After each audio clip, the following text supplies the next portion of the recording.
Meet dopest dad on the street. Canavision Global Decentralized Media. It is my absolute pleasure to bring to you all a special message from somebody with deep roots in the cannabis community. It is Madam Cannoli. She is the wife of the late great Frenchy Cannoli, a shining light in our cannabis community. We actually connected last weekend for Frenchy Dreams of Hashish, the premiere down here in Los Angeles. It was absolutely phenomenal with the Wake and Bake and also the premiere at UCLA. And she's going to be bringing the show on the road in a couple of weekends here in New York City. And I've brought her on to speak with us this morning. So if you guys are out there, I present to you all Madam Cannoli. Thank How are you. you? Good Good morning. morning. Let me change this Thank out. you so much for having me on this morning to talk about our documentary film. Yeah, thank you so much for joining us. Thank you for. I'm beyond privileged, just humbled to actually have you on with us, and I'll be make sure that we get this out to all of our channels and also the footage from last weekend, and just a brief introduction to yourself for everybody in the cannabis community. Everybody knows Frenchy, but not everybody was as familiar with the brains behind the operation. Like The I was logistics. like the yin to Frenchie's yang all the time, Madam Cannoli. So you can give a brief introduction to yourself and tell us a little bit about Frenchie Dreams of Hashish. So I'm Frenchy's wife of 41 years. We met in Nepal June 2nd, 1980. Ended up traveling a great deal together, settling down in Asia for a long time, and then ultimately moving to California about 20 years ago, where Frenchy got involved with the farmers up north and was able to share his passion for hashish, cannabis resin concentrate, with a whole generation of young Americans who didn't understand what this was or that it existed because the war on drugs had been so successful here and had kind of broken that pipeline with Europe and India, Afghanistan, Lebanon to bring hashish into the country and made the US, like we were talking earlier, almost into a little island of lack of connection with the cannabis history and roots, that the rest of the world saw the plant for the concentrate, for the trichomes, whereas North Americans saw it for the flower. And it's a really interesting situation culturally how that evolved. And we've made a film to celebrate, as Frenchy used to say, where the quality came from, and that's the farmers, the outdoor Right. farmers of the Emerald Triangle, multi-generational families that have been risking their freedom to grow cannabis and share it with people all over the US. And now a little bit, I think, people all over the world yeah. Yes. So Frenchie and I last spoke when he came on to my online webinar at the beginning of the pandemic. Mm-hmm. And we had excellent programming. We usually went maybe 45 minutes, and we went almost 2 hours, and we did not lose any viewers. We actually gained viewers, which is like never happened on a show, like absolutely, like never. And we were speaking in the green room before we got started today about when I first met Frenchy back in 2017, Emerald Exchange. I was actually helping Matt Young. What up, Matt? Back in APOP Media and helping them set up. And I see a little Frenchman, like a funny looking guy with a giant hookah walking through the village. And I'm like, what the hell is this? and that was like my first foray into the non-sesh territory. And it was outstanding. What an introduction! You know, the first time Yeah. you go type of event and your introduction to traditional hashish is Frenchy and the hookah using the quasar shisha. Yes. So yeah, he's just like walking, and we had done we were done set up and we were just like sitting around, like smoking joints. And I'm like, what the hell is that? Are you smoking weed out of there? Like, and he's like, it's hashish. And I was like, oh, like hash. Like, yeah, I smoke weed. He's like, do you smoke? Have you ever tried hashish? Yeah. And I was like, yeah, weed. And he was just so kind to just sit down with me and just introduce the world of hash to me in layman terms, and it wasn't condescending at all. I had no idea who he was. I just thought he was like, just like some crazy guy, like part of the cannabis community. Yeah. And I had no idea how big he was, how loved he was in the community, and how deep his knowledge was. But he gave me about a 20-30 minute master class in hashish and had me salivating for more information on it. That was the first time I met Tommy Chong. Tommy Chong came down there and smoked a joint with us too. Before they had, I think they were going live with some kind of interview or some kind of panel Mhm. inside, like right after that.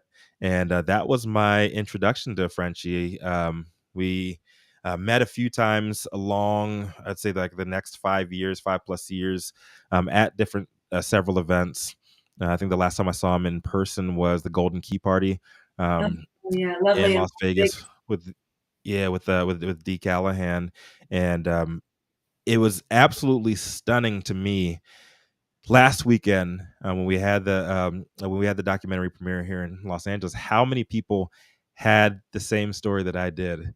Like, Frenchy, like they were a nobody in the industry. Frenchy came out and talked to them like he had known them for years, and just really introduced them or reignited their love for the cannabis industry. I don't think there's anybody who embodies the movement and what we know the movement to be better than Frenchy did.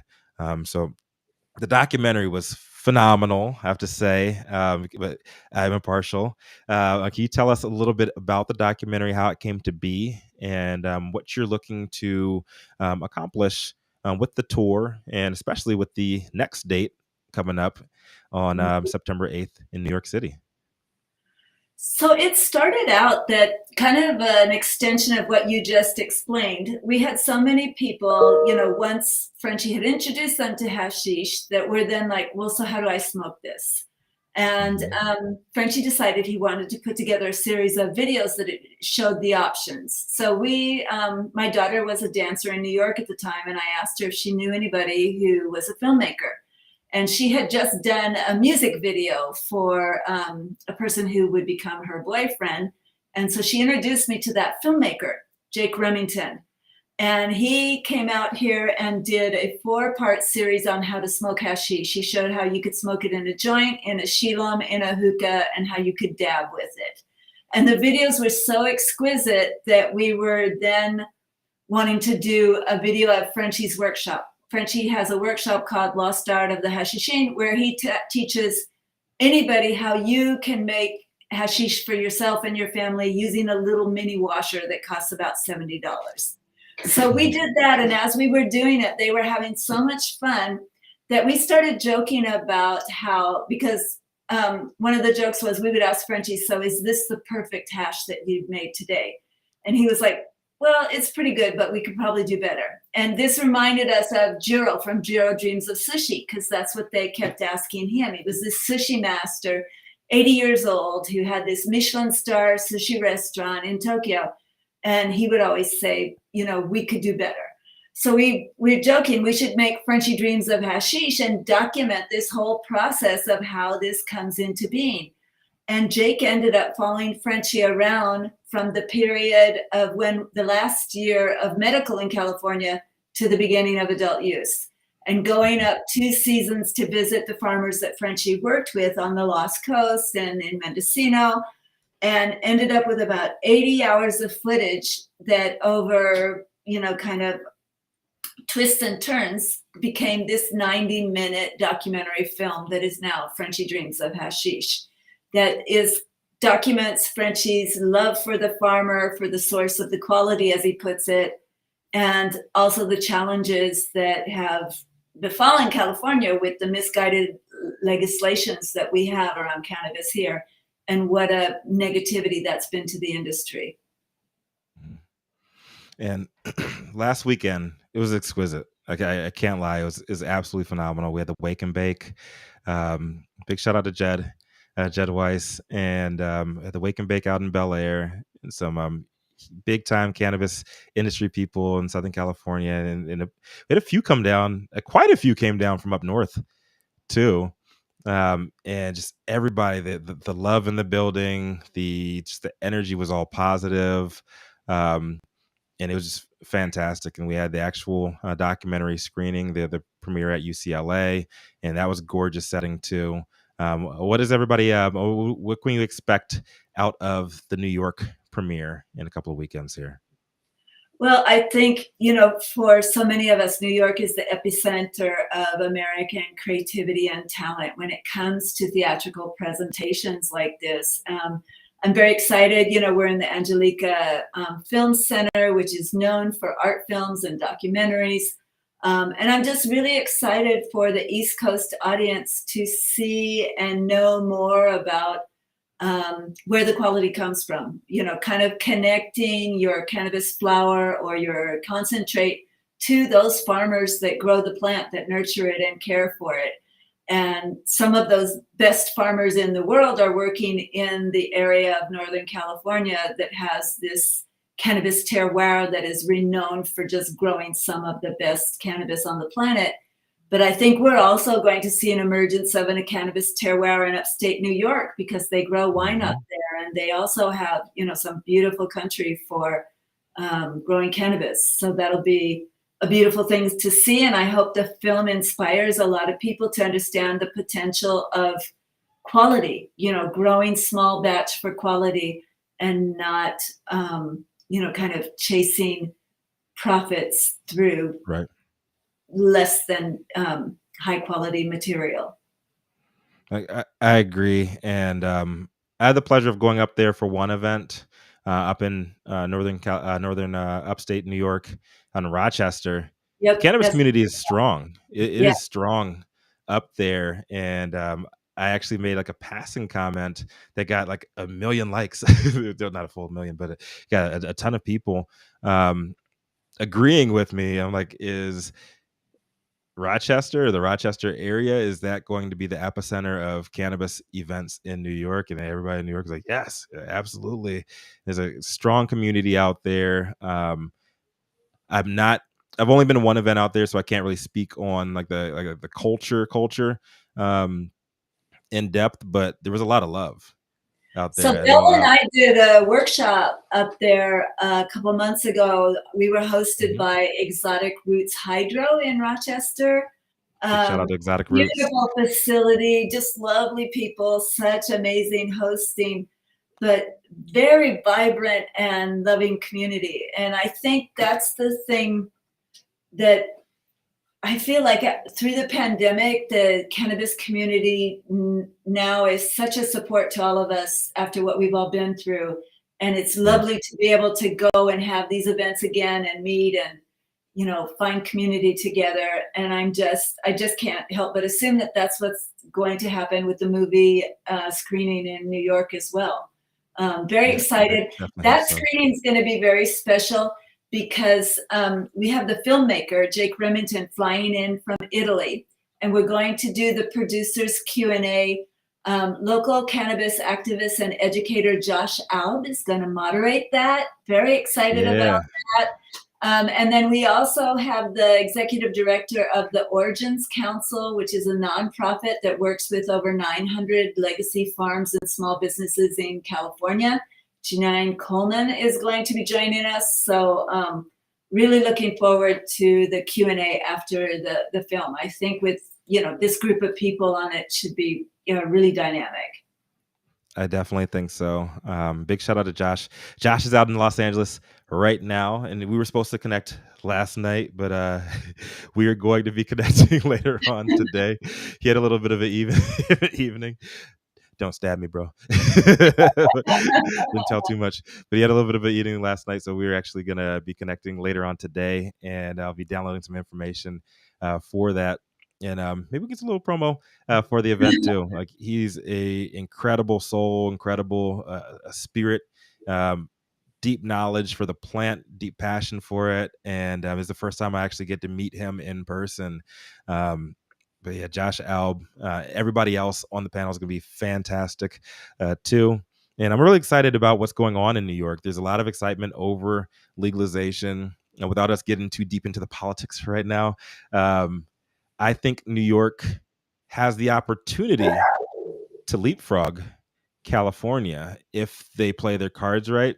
And I'm not talking about like quality of product or anything like that. I'm not going to get into that, but with the actual business side. And also, they started the legacy fulfillment / social equity conversations way before legalization was even a thing out there. I was out for an event, I want to say 2018, late 2018, early 2019, and they were talking about social equity then. They were talking about like supporting the legacy operators at that point. And then it was when Happy Monkey did the they were helping out with the petition when Mhm. Andrew Cuomo, before his fall from grace, he was trying to make it an auction network, so it's just the biggest bidder gets all the licenses. The community came out and they spoke and they killed that initiative. So I have hope for everything that's going on in New York, that they will connect with the community and they will have a community driven industry.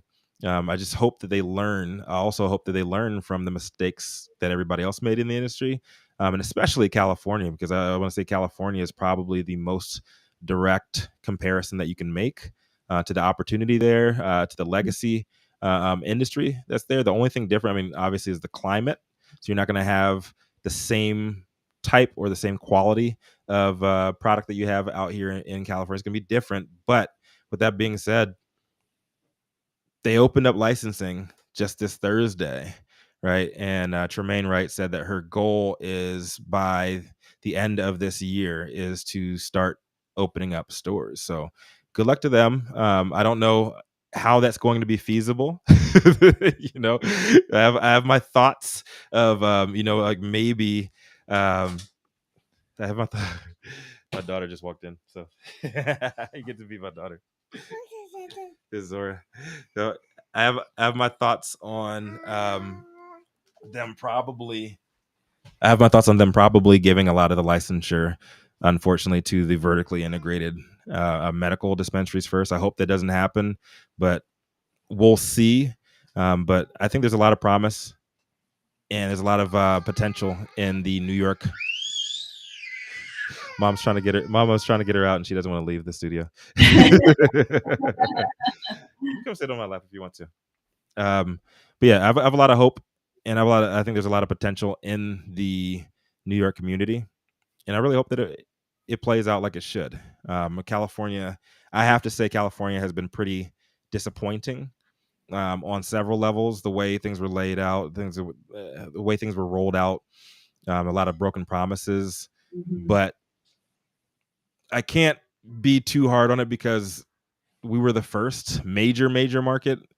Colorado was the first to do it, period. But we were the first major market. We were dealing with 25 years of quasi legalization already. So a lot of people had their opinions. A lot of people, like you said, were put into their silos, and we weren't able to communicate as a community as we should. So I hope New York gets it right. I hope the other states get it right. And as we head into the most important midterm elections and the most important presidential election, I think, in the industry's history, um, I hope the legacy operators and I hope the people who have been doing this for generations get a say and they get their seat at the table, and it's at the head of the table too. So, Mm. so final thoughts from you, and if you can let the people know where to get the tickets. We're going to have the links up and everything on here, but where they can get the tickets, where they can keep in touch, where they can find updates from you and your team, and what we can do to best support you as you head into Frenchy Dreams of Hashish New York. NYC. Yeah. So Yes. the tickets are available on Purple Pass. It's super simple, purplepass.com, FDOH NYC. So that's Frenchy Dreams of Hashish Mm-hmm. NYC. Um, I think the best support is just bringing a friend and coming to see the movie. You know, that's the whole point of the film, is to remind people of the importance of good farmers and the community of enjoying cannabis together, and just normalizing the use of cannabis. Yeah, so let's all get together and watch a film in New York on Thursday, September 8th in the evening. And yeah, bring a friend, and I hope you enjoy our producers Q&A with Josh Alb, the filmmaker Jake Remington, and the executive director Janine Coleman from the Origins Council. Yes, indeed. Thank you so very much. I'm putting up in the lower third right now. I don't know if I can put the whole thing in there. I'll put it on the screen in the graphic when we have a chance. I'm putting it in the chat right now too, so everybody can see it. So the link is in the chat right now. So on all of our Facebook channels and YouTube as well, I'm going to have an overlay and a live link on the video when it posts to YouTube, and we get this short edit going here in a second. So make sure you guys hit that purplepass.com/FDOHNYC. Is that right? purplepass.com/FDOHNYC. Make sure you guys get your tickets. If you guys are interested in sponsoring or helping out with Madam Cannoli in any way, please reach out directly, either to myself or directly to Madam Cannoli, and we'll get back to you. We want the community to be involved with this. This is a communal plant, and nothing. I don't take these words lightly when I say, like, nothing really personified the spirit and soul of our industry more than Frenchy Cannoli did. And I'll always go hard for Frenchy. He's an incredible person, and his spirit will live on forever. All right. Thank Much you. love to you, Madam Cannoli. Thank you for hopping on with us today. We'll get everything out for everybody to see. If you guys have any questions at all, always reach out to me. Reach out to Madam Cannoli and her team. We're going to have all the links ready for you. And just remember, when life gives you guys no place else to turn, you can always turn the fuck up. And before we hop off, Josh just hit me up and said, "Tell Kim I said hi." So much love. If you can hold on for me 1 second in the green room, Madam Cannoli, I'm gonna chop out here. And much love to absolutely everybody. All right. We have lots of new stuff coming out this weekend. Make sure you guys are checking out High at 9 News. We are closing out our beta rollout. So have a lot of good stuff for you guys coming out over the next couple of weeks. So every weekday morning, 9 a.m. Pacific, 12 p.m. noon on the East Coast, you can see me, my co-hosts, Nicole West and Jason Beck, chopping it up, covering the biggest news stories in the industry, whether it's directly in the industry, whether it's industry adjacent, or it affects us. We have doctors, lawyers, operators from all over the industry globally, and everybody on our team, I think, has at least minimum 5 years of experience. So make sure you guys check us out there. You can check it out at highat9.com. That's HIGH at AT9, the actual number.com. And it'll bring you right to our YouTube channel. We want your feedback, critique, all of that. Don't worry about talking shit. Like, we want to be the best of the best. So talk your shit. We want to hear that. Iron sharpens iron. We want to be the absolute best, not just in the cannabis industry, but the best to bridge the gap between cannabis and mainstream America. We all need each other. There's three different sides of this industry. That's business, wellness, and community, lifestyle. That is where we came from, and we need to work together if we're going to move forward, because this is a capitalist society. And you know what? The little guys who have the best product, they need the money too, or they will continue doing what they do, and the trap will live on forever. Just saying. All right, guys. Much love. Have a great weekend. Look out for the newsletter tomorrow morning. And make sure you guys check out purplepass.com/FDOHNYC and support great people in the industry. Madam Cannoli is fantastic, fantastic soul. If you knew Frenchy Cannoli, or you're a fan of Frenchy Cannoli, she is the yin to his yang. Like, dead serious. She was the business behind the operation, and Frenchy was scatterbrained. He was a scatterbrained artist like myself. And one day you guys might get to meet my wife too. All right, guys. Much love, and I'll see you guys